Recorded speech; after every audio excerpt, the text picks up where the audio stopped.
everybody. This is Ed from the Evercade Effect.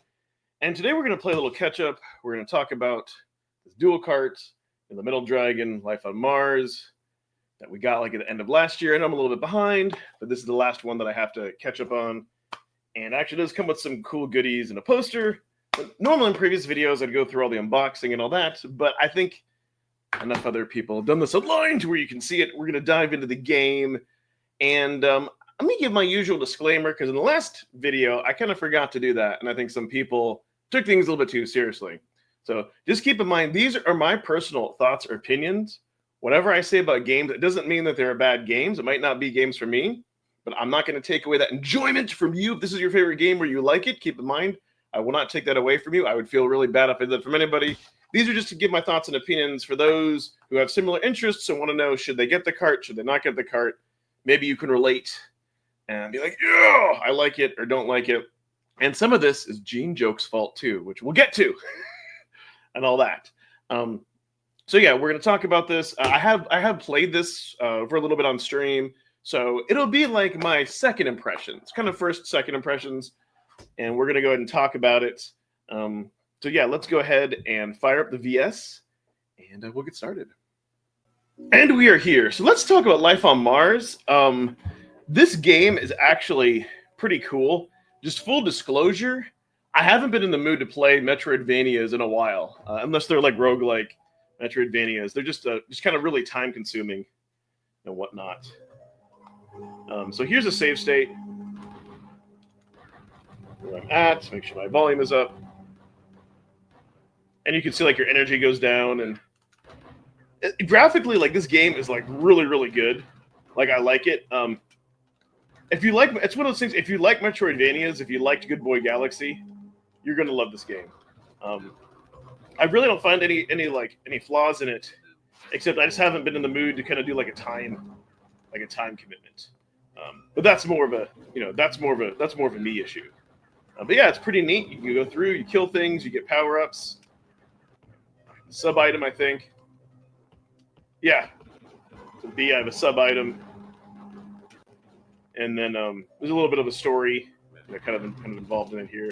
And you can go to different floors and things. Like it is pretty neat. But yeah, is it worth it alone for this game? We'll see.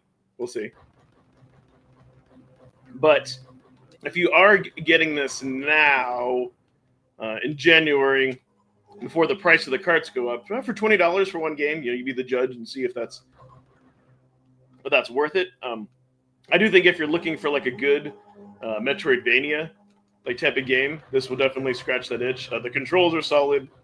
The gameplay is neat. And this is what I was talking about. So you have these different floors that you have to go down, and you got to find the other weapons and whatnot to go ahead and progress through. This might be something that I do end up completing later on stream. That's primarily when I played it. And these are the upgrades, right? Like you go here, you press start, you can get weapon upgrades. I have 76 cells, 84 energy. Do I want to do it? I press A. Just do it? I don't know. I don't think I had enough. You can upgrade your rifle, which is also important, using 32 cells. And I press A. Yeah, I don't think I have enough. Yeah, you go through the laboratory and stuff. So yeah, you get the gist of it. It really handles and it feels like a running gun, which I think is pretty neat. These zombies here are just like deadly. I've kind of already got past some of the cut screens, but it's a neat ambiance. So yeah, I would I'd rate this game above average. It's just if you're not in the mood to go ahead and play Metroidvanias, then you have to see if this other game is worth it for you, right? And let's go ahead and talk about that. And funnily enough, when I did play this on live stream, I did really like Metal Blood. I liked Metal Blood for the first the first 2 levels or so. But yeah, then then it was Genejoke's fault, because he kept telling me like, oh, well, compared to the some winners use drugs, compared to some of the shooters. Crap. Sorry about this. I'll let it save state. Compared to like some of the other games like this that you have like on Tobin 3 and whatnot. this game is a bit lackluster and boring. And I'm going to show you, and I'm going to kind of show you that here in a moment. So, and I'm showing you the save state purposely. You'll see later, like this is like later in the game. You kind of see how the background and everything is. All right, now let's restart. And let's go to the beginning of the game. And you'll see like there's, let's skip past this nonsense. You'll see there's like little variety, right? Like look at this, the background is still the same. Like that's kind of the problem. It's compared, it feels more like a low budget Commando. I'm not saying there's no fun to be had here, but I don't know if you're not, so if you're into Life on Mars, then this game is pretty cool to get. But if you're not like really in the mood to play Metroidvania or whatnot, then this game is just kind of lackluster, right? And I didn't really kind of see that for myself because I was having a lot of fun. I still think this game is fun, but then let's go back here. But then Gene was like, "Hey, if you're, go ahead and compare this to Outzone, or go ahead and compare this to Gox, right?" And you'll see what I'm talking about. So then on another live stream, that's exactly what I did. And look, like right off the bat, it has that arcadey feel, and like if you just look like at the graphics and everything, yes, maybe you could argue it might not be fair to compare it to like a Genesis or whatnot. But just like the feel and the vibe, this game is so much solid. This game is like a million times better, and you're not gonna get that from the other game, right? This just feels like so good, and it's a lot more fun, and it's not bland. Oh, let me see what my last save was here. Do I have a later save? Oh, that's right. I don't have I had a later save on my older cart before it died. And then Video Games Plus, big shout out to them, replaced it.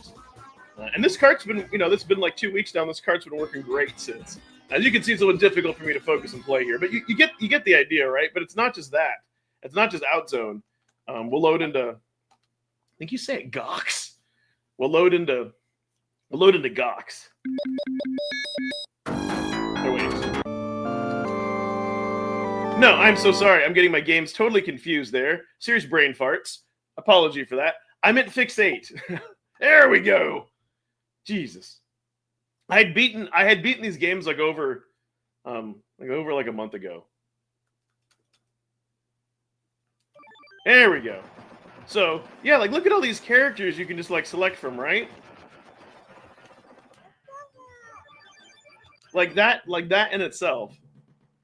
And look at this, like those of you who have Toplin 3 kind of know what I mean. So if you're expecting Metal Dragon to be like Commando or any other of these games, like an Ikari Warriors, any of these other games on Toplin 3, you're going to be sorely disappointed. It plays nothing like it. The graphics, the feel, the atmosphere, and everything else.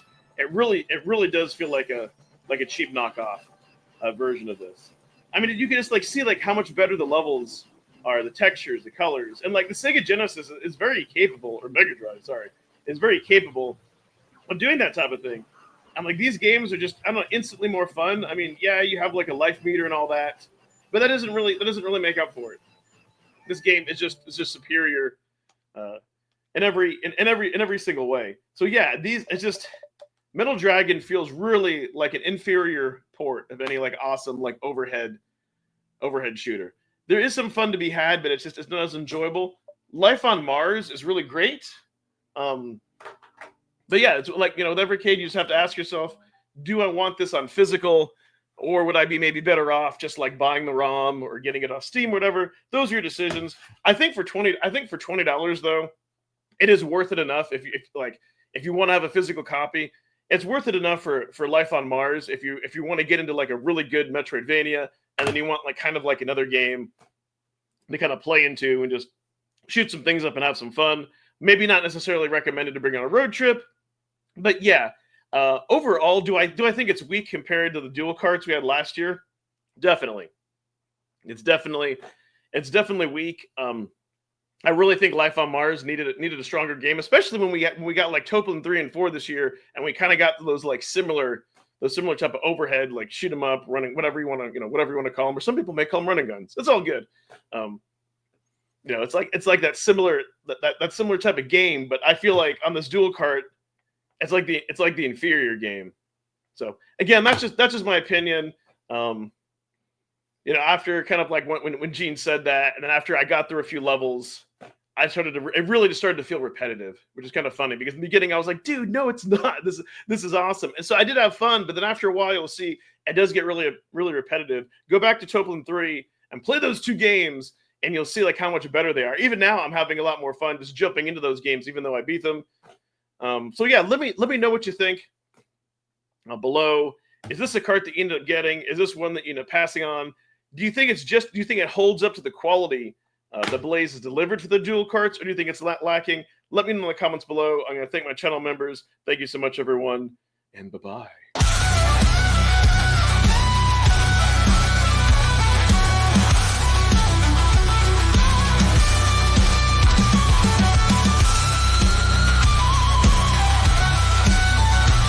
Thanks, Crash Line, Mr. Shua, Immortal Sojourn, Sucker MC, Ember Cummings, Joe Whitlash!